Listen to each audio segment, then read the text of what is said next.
భారతదేశం బంగ్లాదేశ్కి ఇచ్చే transshipment facility ఆపేసింది.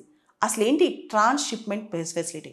ఒక దేశం ఇంకో దేశానికి ఏదైనా అమ్మేటప్పుడు డైరెక్ట్గా ఆ దేశంతో రూట్ లేనప్పుడు లేదా చాలా ఎక్కువ డిస్టెన్స్ ట్రావెల్ చేయాలనుకున్నప్పుడు మధ్యలో మోడ్ ఆఫ్ ట్రాన్స్పోర్ట్ మార్చడం లేదా ఇంకో దేశంలో ఇంకో లొకేషన్ ద్వారా ట్రాన్స్పోర్టేషన్ కనెక్ట్ చేయడం చేస్తాయి. ఉదాహరణకి బంగ్లాదేశ్, భూటాన్ కానీ, నేపాల్ కానీ, మయన్మార్ కానీ ఏదైనా అమ్మాలనుకున్నప్పుడు ఇండియా ద్వారా ఇండియన్ ఎయిర్పోర్ట్స్, ఇండియన్ సీపోర్ట్స్ ద్వారా కనెక్ట్ చేస్తూ ఉంటుంది అనమాట. దానికి ప్రధానమైన కారణం చాలా దగ్గరగా గూడ్స్ ట్రాన్స్పోర్టేషను. మనం కూడా 2020 నుంచి బంగ్లాదేశ్కి ఈ ట్రాన్స్‌షిప్‌మెంట్ ఫెసిలిటీ ఇచ్చామన్నమాట. మన దగ్గర చాలామంది గొడవ చేశారు. మన దగ్గర కంజెషన్ పెరిగిపోయింది, బంగ్లాదేశ్ గూడ్స్ అన్నీ మన దగ్గర నుంచి వెళ్తున్నాయి ఎయిర్పోర్ట్స్లో, పోర్ట్స్లో. అండ్ మన అప్పరెల్ వాళ్ళ అంటే ఎవరైతే ఫుట్వేర్, డ్రెస్ వేర్ వీళ్ళు ఉంటారో వాళ్ళు కూడా బంగ్లాదేశ్ నుంచి వచ్చే గూడ్స్కి మనం ఎందుకు ఫెసిలిటీస్ ఇవ్వాలి, మన ద్వారా వెళ్తున్నాయి కాబట్టి మనతో వాళ్ళు చాలా ఎక్కువ కంపీట్ అవుతున్నారని చెప్పి ఆపమని కూడా చాలా అడిగారు. ఇండియా ఇంతవరకు కూడా గుడ్ విల్తో బంగ్లాదేశ్కి ఈ ట్రాన్స్‌షిప్‌మెంట్ ఫెసిలిటీ ఇస్తుందన్నమాట. బంగ్లాదేశ్, భూటాన్, నేపాల్, మయన్మార్ ఇట్లా చాలా దేశాలకి బంగ్లాదేశ్ నుంచి చేసే ఎక్స్పోర్ట్స్ అన్నీ కూడా ఇండియా ద్వారా చాలా వరకు వెళ్తుంటాయి అనమాట. మన దగ్గర కస్టమ్స్ క్లియరెన్సెస్ ఇవన్నీ కూడా మనం వాళ్ళకి ట్రాన్స్‌షిప్‌మెంట్ ఫెసిలిటీ ఇచ్చామన్నమాట. అంటే మన దగ్గర అవి క్లియర్ అయ్యి మన దగ్గర నుంచి మళ్ళీ రోడ్డు మార్గం ద్వారా కానీ, రైలు మార్గం ద్వారా కానీ, లేదా సీ మార్గం ద్వారా కానీ, లేదా మీకు తెలిసి నేపాల్కి, భూటాన్కి అయితే సీ యాక్సెస్ లేదు కాబట్టి ట్రక్స్ ద్వారా కానీ ఇలా వెళ్తాయి. ఇప్పుడు బంగ్లాదేశ్కి మనం అది ఆపేసాం. ఎందుకు ఆపేసాం?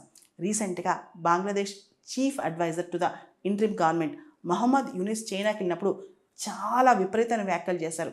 బంగ్లాదేశ్ అంట ఇండియన్ ఓషన్కి గార్డియన్ అంట, ఇండియన్ నార్త్ ఈస్ట్ ఈశాన్య రాష్ట్రాలు కంప్లీట్గా ల్యాండ్ లాక్డ్ అంట, ఇలాంటి కామెంట్స్ అన్నీ చేశారనమాట. దీంతో ఇండియా వెంటనే అప్పుడే చెప్పేసింది, మీరు ఎందుకు ఇలా మాట్లాడుతున్నారు, మాకు ఓన్లీ బే ఆఫ్ బెంగాల్ కోస్ట్లోనే 6500 కిలోమీటర్స్ ఉంది, మీరెవరు ఇలా పోకళ్ళు పోగటానికి అని చెప్పి ఇండియా వెంటనే రిటాలియేట్ చేసింది. అంతేకాకుండా ఇప్పుడు బంగ్లాదేశ్ ఏదైతే ఎక్స్పోర్ట్స్ చేస్తుందో వాటికి ట్రాన్స్‌షిప్‌మెంట్ ఫెసిలిటీ ఇండియా ఆపేస్తుంది అనమాట. ఇండియా చెప్పిన రీజన్ ఏంటంటే లాజిస్టిక్ డిలేస్ అవుతున్నాయి, కంజెషన్ ఎక్కువైపోతుంది, హయ్యర్ కాస్ట్స్ ఎక్కువైపోతున్నాయి, మాకు హిడెన్ కాస్ట్స్, దాంతో బ్యాక్లాగ్స్ ఎక్కువైపోతున్నాయి, కాబట్టి మీకు ఇలా ఇవ్వలేమని చెప్పి ఒక నోటిఫికేషన్ ఇచ్చింది. ఏప్రిల్ 8, 2025 నుంచి ఈ నోటిఫికేషన్ అనేది అమల్లోకి వస్తుందని చెప్పి. ఇక్కడ ఇండియాకి సంబంధించి అయితే చాలా వరకు వాళ్ళకి ట్యాక్స్ కన్సెషన్స్ అంటే మన దగ్గర నుంచి ట్రాన్స్‌షిప్‌మెంట్ అవుతున్న ఇండైరెక్ట్ ట్యాక్సెస్, కస్టమ్స్ ఈ నోటిఫికేషన్కి సంబంధించి వాళ్ళకి చాలా వెసులుబాటు ఇచ్చాం. ఇప్పుడు ఆ వెసులుబాటు మొత్తం కంప్లీట్గా ఆపేసాం అనమాట. చాలా వరకు బంగ్లాదేశ్ చెందిన exports Indian land custom stations నుంచి వేరే స్టేట్స్కి వెళ్ళేవి, దాన్ని మనం కంప్లీట్గా కంట్రోల్ చేసేసి ఆపేసాం అనమాట. ఇప్పుడు అంటే ఇండియా బంగ్లాదేశ్ సంబంధాల్లో ఇది ఒక ప్లమ్మెటింగ్ పాయింట్ అని చెప్పొచ్చు, అంటే ఒక లో పాయింట్ అని చెప్పొచ్చు. ముఖ్యంగా మొహమ్మద్ యూనిస్ ఇచ్చిన స్టేట్మెంట్, ఆయన చైనాకి వెళ్ళటం, చైనాలో ఇచ్చిన స్టేట్మెంట్ ఇండియాకి అస్సలు నచ్చలేదని కూడా చెప్పొచ్చు. రీసెంట్గా థాయిలాండ్లో జరిగిన 6వ బిమ్స్టెక్ సదస్సులో కూడా మన మోడీ గారు మొహమ్మద్ యూనిస్ని కలిశారు. కలిసి మీరు మైనారిటీస్ రైట్స్ ప్రొటెక్ట్ చేయండి, అంతేకాదు కంప్లీట్గా ఒక రెటారిక్లో ఉన్నారు, దాన్ని ఆపేయండి, ముఖ్యంగా డెమోక్రసీని రిస్టోర్ చేయండి అని చెప్పారంట.